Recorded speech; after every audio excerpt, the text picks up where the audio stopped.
Thriving in divorce and beyond means not having to worry about the safety of your children when it comes to co-parenting. With alcohol abuse on the rise, many co-parents are turning to the system committed to providing proof, protection, and peace of mind. SoberLink's alcohol monitoring system is the most convenient, reliable, and reasonable way for a parent to provide evidence that they are not drinking during parenting time. SoberLink's real-time alerts, facial recognition, and tamper detection ensure the integrity of each test so you can be confident your kids are with a sober parent. With SoberLink, judges rest assured that your child is safe, attorneys get court-admissible evidence of sobriety, and both parents have empowerment and peace of mind. Pull back the curtain on the mysteries of parenting time and trust the experts in remote alcohol monitoring technology to keep you informed and your kids safe and secure.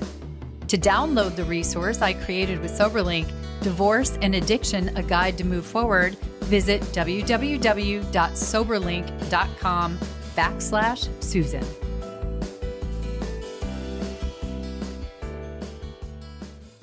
Coming up on today's episode of the Divorce and Beyond podcast. Taking the high road does not mean saying yes to everything that's unreasonable. It's actually the opposite, everybody.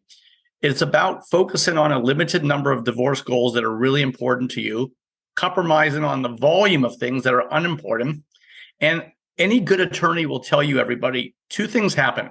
Number one, when you take the high road and reduce the conflict points, A, you save money, and B, you reduce your stress.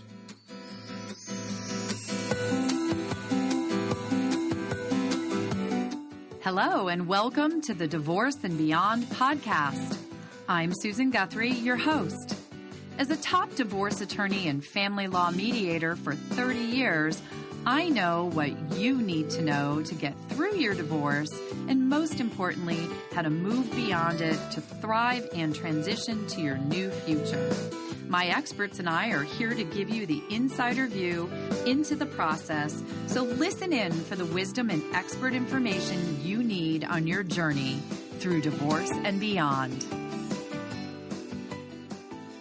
Hello, and welcome to today's podcast. I'm Susan Guthrie, your host, and today I have an author with us. It's a wonderful book that he sent me recently. It's called Take the High Road, Divorce with Compassion for Yourself and Your Family. And I have to tell you, the minute I opened it and saw that he has an entire section of golden nuggets, I knew we had to have him on, right, folks? Because that's what we're always trying to give you on this show are some golden nuggets. So Andy Heller is joining me. He is the author of the book. And unlike many of the guests who have joined me, Andy is not a divorce professional. He is not a divorce attorney. He's not a divorce mediator, financial therapist. He's a businessman. And prior in his, I'll call it, Andy, your prior life, he's also a best-selling author who wrote two best-selling books on selling real estate investment. Completely new world. But like so many people that join me on this show, and like so many of you out there, Andy's own divorce really changed something for him, and that led to the book. So I'm delighted to have him here with me today. Thanks so much, Andy, for joining us. Susan, thank you. I don't know how to live up to that great introduction. Well, honestly, I'm delighted to have you, and I love giving people this perspective, because what you have really done, and I'll say it's in a very masterful way, you have pulled together 46 strategies, tools, and tips from a vast amount of resources. I mean, you've read books, you've interviewed professionals, you've spoken to so many people, and then you distilled it down into really bite-sized chunks. It's so well done for people. I want to point out to listeners that when you get the book, one of the things I truly like about it is that as you're going through your divorce process or post-divorce, as you're having an issue, the book is done in such a way that you can actually just pick up the table of contents, thumb through it and find the topic that you're having an issue with, and then go immediately to the tips and strategies to deal with that. It reminds me of Christina McGee's wonderful parenting book called Parenting Apart, which is very similar. I think that is so helpful for people. Thank you, Susan. I wrote it. I'm a businessman. I wrote it kind of as a business plan for getting through a divorce is difficult and land in a place where you can co-parent effectively without screwing up our kids.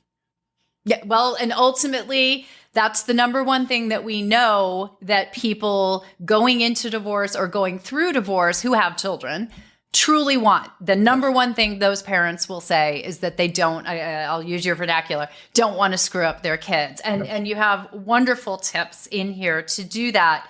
But let me start with, because one of the things that really rang out for me was the Take the High Road title. That is a phrase that, as a divorce attorney, as a divorce mediator, as a friend, as a person going through divorce, people said it to me, you hear it all the time in divorce.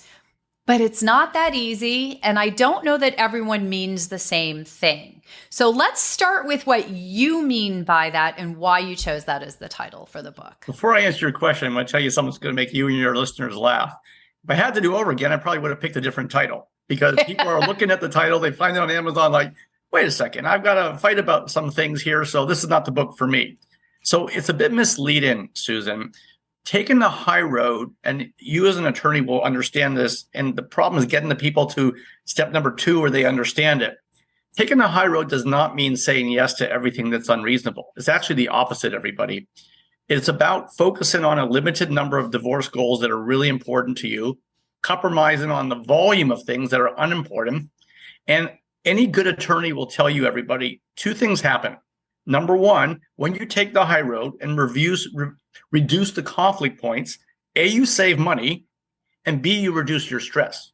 So this is actually a strategy, not to where you are going to be completely open up and say yes to everything that's not reasonable, but by focusing on the 2 or 3 things that are really important to you and not focusing on the other things, you're going to give your attorney the focus that he or she needs to get you a good settlement. You're going to appear to be super compromising when you're actually compromising on a bunch of things that are not as important to you. So it's more about putting your issues into 2 buckets. Those that are really, really important, and I'm talking about no more than 2 or 3 issues, or goals is a better word, and those that are less important. So that's what taking the high road means. It's about focus, compromising on the bulk, focusing on the few things that are really important for you to achieve. That's such a critical point. I've talked about it in various other episodes, but what strikes me is maybe a different title might have been Pick Your Battles, right? Well, so where were you a year ago? Where were you a year ago when I picked the title? So yes, you're right. But it makes me think of this because similar to what you were just saying, a discussion that as an attorney or as a mediator I've had with clients so many times is pick your battles. And it's exactly what you're talking about. What is actually really, truly important to you and what can you give on? And don't make everything a battle. Because when you're doing that, you're really doing that from a place of emotion and trying to harm someone else and not really doing it from that place of compassion for yourself and your family as you have in your subtitle. So I love that sort of twist on take the high road, because a lot of people do think, I think, that taking the high road means rolling over, saying yes to everything just to get it done. And that's not what the high road is. No. It is knowing your priorities and knowing how to pick your battles. So perfect place to start so that we know, and I want everyone to note what you just said there because I think it's critical.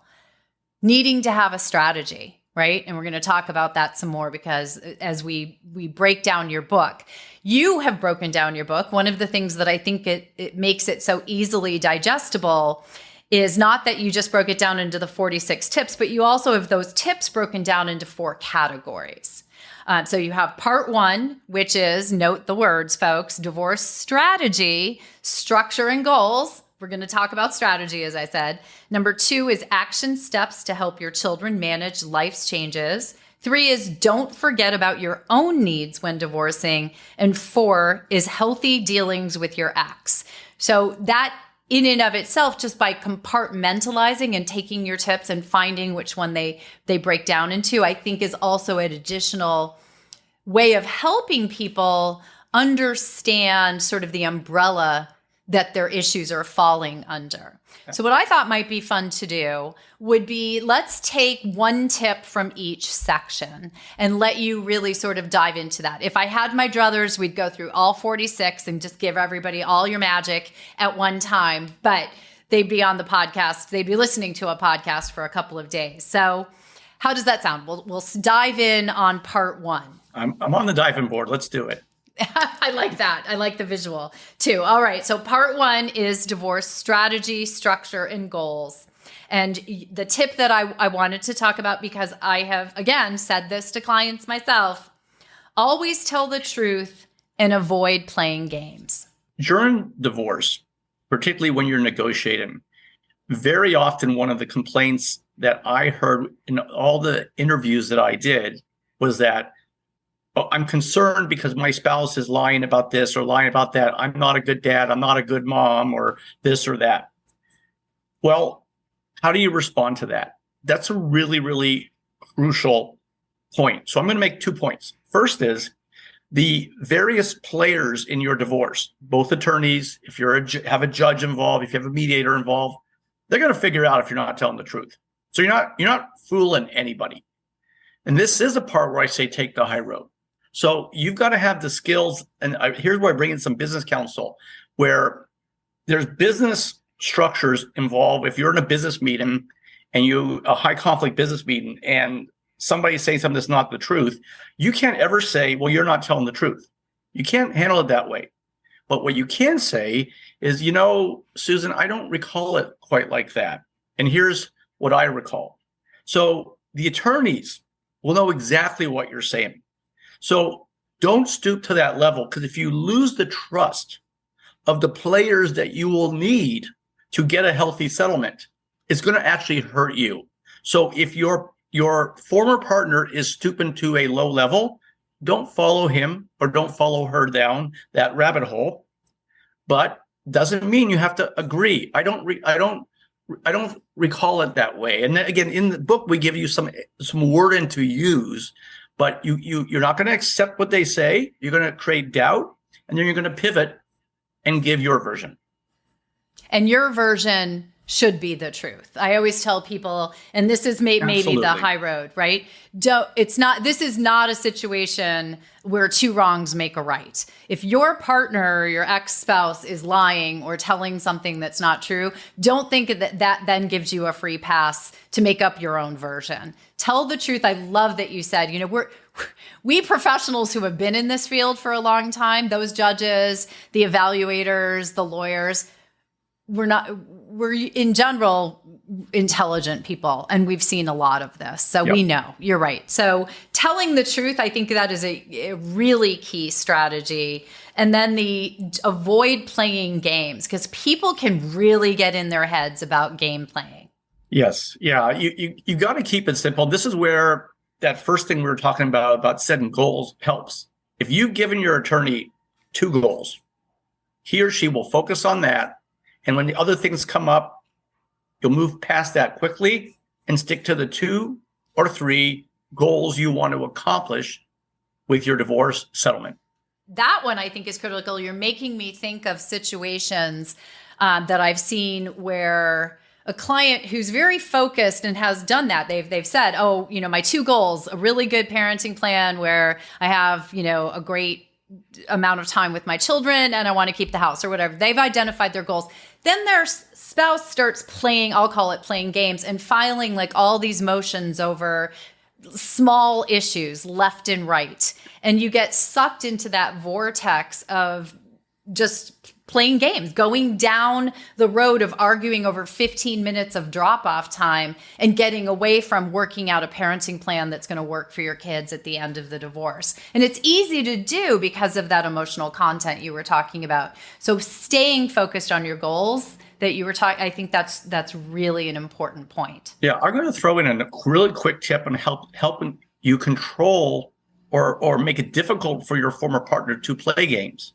So one example, and this is in the negotiation section, is provide what you believe will be a reasonable or an accepted settlement, but put a limit on that this offer is contingent upon the acceptance being before our legal bills reach this point or within a week or 2 weeks. Putting that timeline there will make it very difficult to play games if your former partner wants that bonus for basically an early acceptance. Give them a reason, right? Appeal to their self-interest and give them a reason to agree. Love that. It's a good negotiation strategy. I think I learned that one in law school. I like that. All right, so let's move on to part 2 of the book, which is action steps to help your children manage life changes. And this is, I love that you created this as a whole separate section of your book and gave so many tips for parents, because parents can often get lost in the fact that they are fighting, and I'm using that word on purpose, fighting for their children's best interest as they see them. And what gets lost sometimes in that struggle between the parents is what's really happening for the kids, what the experience of going through this process can be like for the kids. And part of that can be the communication among parents and among the children. So your part 2, the tip I wanted to focus on, is communication guidelines when your kids are with your co-parent. Tell us about that. Particularly if you have younger children, this can be the most difficult among the top 3 or 4 difficult items. So little Johnny, little Susie, they're 6 and 4. They're used to talking to mom every day, and now they're at dad's, or vice versa. Well, in many of these custodial arrangements, there is permission given to the non-custodial parent to be able to call and say hello or say goodnight. And that is a very reasonable and very healthy gift you can give for your children. But it also can be disruptive because that parent is trying to create their own space. All right. Those children are getting used to being alone with mom or getting used to being alone with dad. So these calls can also be challenging. So some of the tips included: make these calls early. It can't be around bedtime, because if you have a meltdown, then that really is unfair to the custodial parent. Always allow the children the right to call mom or call dad. All right. But put some boundaries on it. Kids, it can't be around bedtime. You know that. You got to make the call before dinner. Allowing your child access, I think, creates a very healthy foundation for your co-parenting arrangement. So that's really important. But you want to put boundaries on it so it doesn't make it difficult for the custodial parent and is sensitive to the children. So the ideal is the children know they can always call mom or always call dad. All right. But it has to be done before dinner. It can't be done as they're getting ready to bed because they need their sleep for school the next day. This is actually a very, very difficult. And then whose cell phones? Again, you've got to allow access. So these are details that if they can be discussed before the MSA is signed and put these parameters in, particularly while the children age, I think that can be very helpful for your children and also for you too. You'll know you'll have some level of rules and control around the energy you're trying to create in your household. Right. And I think that, so one thing for anyone who's listening who doesn't know what an MSA is, that is your marital settlement agreement. They call it different things in different states. I can tell you're in California because in California, we call it a marital settlement agreement or MSA. But your attorney might refer to it as a separation agreement, divorce agreement, all those different things. But it will contain this type of a clause in your parenting plan, or can contain.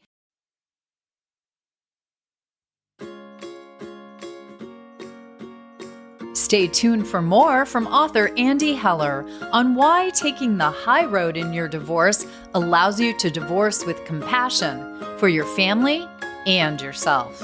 He put on an imaginary rubber suit before he walked in and said, okay, all these insults are going to bounce off me, but I'm not going to react because they're all going to bounce off my suit. I can't react to it.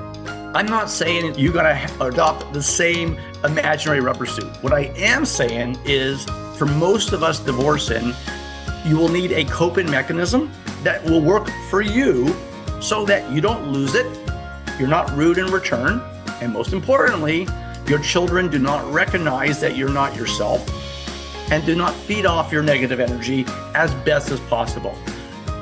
If you are enjoying this episode, be sure to check out last week's episode featuring a former family court judge and a mental health RN, Lawrence and Joni Jones, who share the ways some parents may inadvertently negatively impact their kids during divorce and how you can avoid it. Be willing to adjust their expectations to help the child. The child can be helped tremendously. And the parties who are able to do that, in my experience, settle their cases faster. And now we return to today's show. And I think that it's really a wonderful thing that you have mentioned is talking about this type of thing way ahead of time of dad sitting on little Johnny's bed reading a bedtime story, and now the issue comes up. If you're talking about these types of issues, which if you have the book, you're going to know this is something to talk about. This is really critical because you can talk about it either when you have the support of your attorneys, your parenting coach, your mediator to help you and your co-parent work out what's going to work best for the kids. I think your example is a really important one.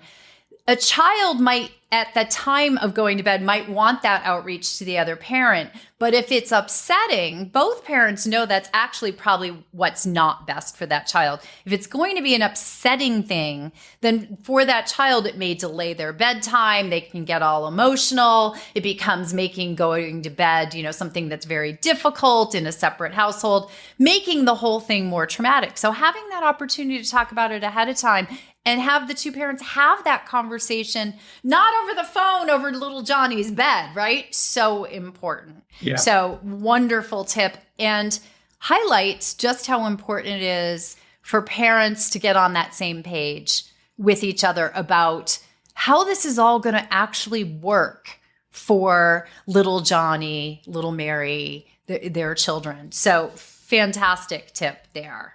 I think we've talked about the kids. So the book's in part 2 talks about how to help children. Then I think very adroitly you shift to, and how do you help yourself?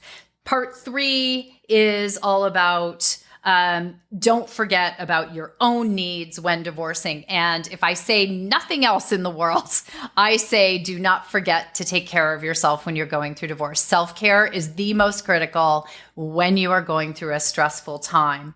And you have a really good tip that people may not see as an element of self-care, but that's why I chose it, because it's so important. Part 3, the tip I want to focus on is the 2 categories of advice givers. Why is that self-care? Because you need to know who to listen to and who not to. I'm just going to make it super simple. And sometimes in life, we all live in a world where sometimes the best intentions don't result in the best results. People can have good intentions, but sometimes they're not helpful. And again, when I wrote this book, everybody, I interviewed experts, and I was just basically the organizer in chief, taking this great counsel from the experts like the therapists and co-parent counselors, mediators, financial planners, and divorcees and attorneys, and organize it into a series of best practices. So this is not about my own divorce. So what I can tell you is, this is one of the few chapters that I noticed this from my own divorce, and then I interviewed experts. So when I announced I was separating, everybody and their brother had advice for me, and it was all over the place. My head was spinning. And I recognized very quickly that a lot of these people really have good intentions, but they're not qualified, is the key word. They're not qualified to give you good counsel. So this advice, Susan, came at the end of interviews with some experts like yourself and therapists. Who should you listen to? Well, I recommend 2 people. 1, find yourself a darn good therapist. All right. And even though I'm considering myself to be a reasonable guy, I did recognize that I was emotionally compromised and not making great decisions. So I asked our co-parent counselor for a therapist, specifically somebody who worked a lot with divorced men. And she was amazing. She was my rudder. Okay. I listened to her because she had worked with men to help get them in a healthy place. The other suggestion I have is find somebody in your circle or outside your circle who went through a divorce who might be similar to you. A woman who was an entrepreneur, a woman who was a housewife, a man who was a stay-at-home dad, a man who worked for a company, had a challenging divorce, and they've since landed in a place where their kids are healthy, they're leading good lives, and they have a healthy communication and co-parenting relationship with their former partner with boundaries that make sense to you. That one person and your therapist are the advice givers that go into bucket number one. Bucket number two is everybody else. So now you can be polite. You can say thank you, thank you, thank you, but they're not qualified to give you counsel that you need to follow up on. Or you can say, you know what, I really appreciate that, Peter, but it's healthy for me just not to talk about my pending divorce. So let's talk about sports. All right. So or you can anything also, else. Yeah, or anything. Yeah. You can also answer and just in a kind way saying that channel is over. Okay. So it's really important so that you can stay focused on the advice that's coming to you from only those that are qualified. And I recommend two people, one sample divorcee and ideally a qualified therapist. Yeah. And it's really important what you said about the qualified divorcee, because the people who most often want to give you advice from that category are the ones who had horrible divorces and have horrible relationships post-divorce with their former spouse or co-parent, and they would love to give you advice. Unfortunately, that advice is going to take you right down their path. Yeah, I could not have said that any better. And this is why it's really important that the former divorcee is leading a high quality life and has a good communication and co-parenting relationship with the former partner. That's probably somebody that has some good advice.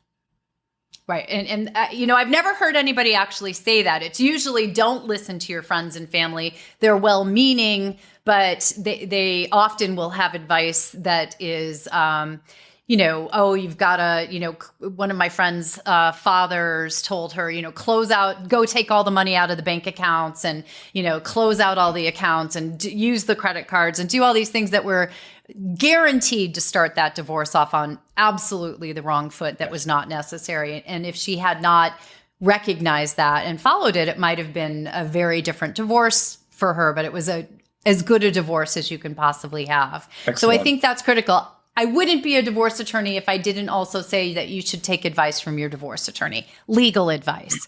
Remember, one thing I always tell people is I wish I were good at the other kinds of advice, like a therapist. Very often people want to use their divorce attorney as a therapist. And frankly, unless we actually have that degree, you should probably not take life advice from us. Yeah, but and your legal advice is what you're paying for. We're on the same page. My answer really referred to the post sign-in stage. Yes. And during the sign-in, you've got yourself a good attorney. She or he should hopefully guide you towards getting a fair settlement, getting a fast settlement, and move into that next stage of life.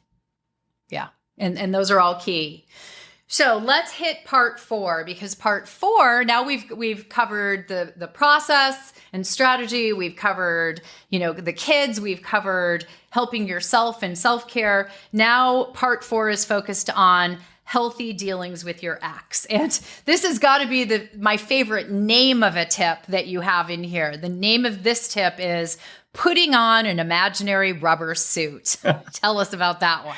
Yeah, I'm laughing, Susan, because this is one of the 46 chapters I actually questioned whether I should include it because it sounded a little bit hokey. And in the podcast I've done, it is almost always a question. So I really appreciate that. So this is a great tip, guys and gals, and it came from one of my interviews. And what happens in a number of divorces is there is a period of time before there's the separation where you are preparing to go into two homes and you're living in the same space, or one of the couple moves in with a friend or family until he or she gets their own place. So the co-parenting is done in the residence of one of the two partners.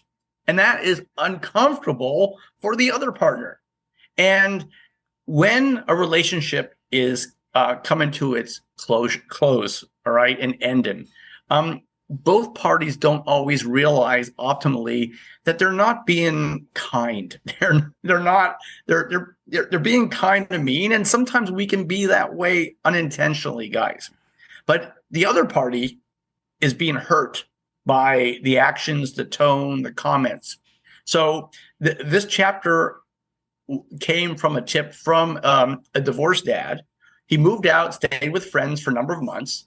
So his initial separation, co-parenting Susan, was done in the space of his wife, who they were separating from.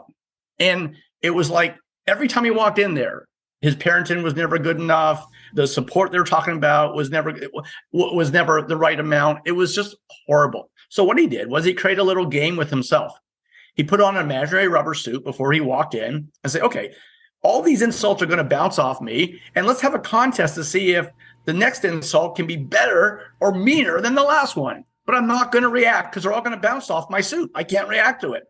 So I'm not saying, ladies and gentlemen, you should adopt the same imaginary rubber suit. What I am saying is for most of us divorcing, you will need a coping mechanism and come up with a coping mechanism. I'm giving you an example of one that will work for you so that you don't lose it. You're not rude in return. And most importantly, your children do not recognize that you're not yourself and do not feed off your negative energy as best as possible. Basically, we're all going to be actors for a period of time. And you need the tools that an actor uses to be able to go up on stage and pretend to be somebody else and have the audience leave with that impression. So we're not all trained actors, so we need to come up with a mechanism or a strategy or a tool like the rubber suit. It's fantastic. And I've used the phrase, you have to be like Teflon to my clients, nonstick. They're going to throw things at you, and you're 100% right. This is really common in the earlier days of a divorce process because the emotion's running higher. Things haven't calmed down. And people will say just the worst things. There's a phrase amongst divorce attorneys and criminal law attorneys that criminal attorneys see the worst people at their best, and divorce attorneys see the best people at their worst. Yeah. And it's true, unfortunately, that high level of emotion. But what you're really, it's so important. What you're saying is really be aware this is going to happen and have a strategy for how you're going to deal with it instead of reacting in the moment when you're most likely to react basically the same way, right? And fire it right back at them. Yeah. And honestly, that sentence that you just said is kind of encapsulates why I wrote the book. Is we're giving you 46 strategies, like what you said in the introduction. You'll read them, highlight those that might be important to you, maybe even 6 months later. And when the situation pops up, you've already got a plan in place to handle it so that the impact is lessened on you and your children. Yeah. And that's actually a great strategy. Talking about strategies, that's a great strategy right there. What I would recommend for someone going through divorce, especially if you're in the early days, is to get the book and read it through. Read it through start to finish. Read the whole thing. Try to absorb. Do what you just said. I'm a big highlighter and page folder and underliner. But then keep it nearby as a resource, because as you go into this process or as you're living through it, some of these things aren't going to resonate yet. You're not going to see them in your life yet, but they'll crop up. A lot of the book is written in such a way, and you have such a vast amount of experience and wealth of information in here. Sooner or later, a lot of these things will come up for someone. And that's when I see its value just tripling and quadrupling, right? That you can constantly go to it, pull out that awareness of what's happening and the strategies for dealing with it. So we've shared just 4 out of 46 tips, plus there's 10 golden nuggets in here, folks. Plus there's the checklist. There's all kinds of wonderful information. Tell everyone how they can get the book and find out more. Sure. The book's available on Amazon. That's where almost everybody gets it. Just go there and Google Andy Heller divorce or Andy Heller take the high road, divorce with compassion for yourself and your family. And on the back of the book is our website. You guys can stay in touch, but it's a simple read, guys. And as Susan said, it's divided into 46 tips, and some will apply to you right away, some down the road. And it's there to arm you in advance with a strategy. The other thing I'm going to add is it's funny, in all the interviews I did, Susan, probably the most common thing I heard was, no matter what I do, he does this. No matter what I do, she does that. Well, one of the things I can say to all of you is that we couldn't control them when we were married. So you're not going to have more control when they're divorced. So one thing you'll notice with this book is it deals with unilateral steps that you can take that help you manage if you're dealing with a toxic or just an uncooperative former partner, with a goal of helping move that person into a position where they're actually able to work with you better. But the key point is the steps are unilateral, okay? So they don't depend on that your partner doing something, but they are designed to get them to change their behavior. And some will work great, some will work kind of okay, and some won't work. But it gives you a coping mechanism and a plan. And that's probably the most important thing that you've said throughout this entire episode for people. So I love that we saved it till the end, because we say it a lot, folks, but it is what it is. You can only control yourself, but you can learn strategies for managing the behaviors of your co-parent or your ex-spouse that are at least going to help you. They may not all work, and it's not like a magic wand that last I checked, I'm ruffling through the pages. No wand is falling out. No, that's in the third edition. That's in the third, perfect. But I can promise you, folks, that with these strategies, I think just in the 4 that you heard Andy talking about, you can see how, if you're expecting certain behaviors to happen, when they happen and you know how to deal with them, you can have a much better response and move forward yourself toward those goals that you talked about at the top. So Andy, thank you so much. Thank you for taking this on as a project. I can only imagine how much time and effort this took, but this is truly a wonderful resource for people going through the divorce process. And, I highly recommend it to everybody. Thank you, Susan. It was 8 years of research, and it did take a lot of time, but I am also proud, and I'm humbled by the feedback from people like yourself who are qualified and are in the divorce space. And that's probably one of the kindest and most well-received compliments I've been receiving. So I appreciate it. Thank you.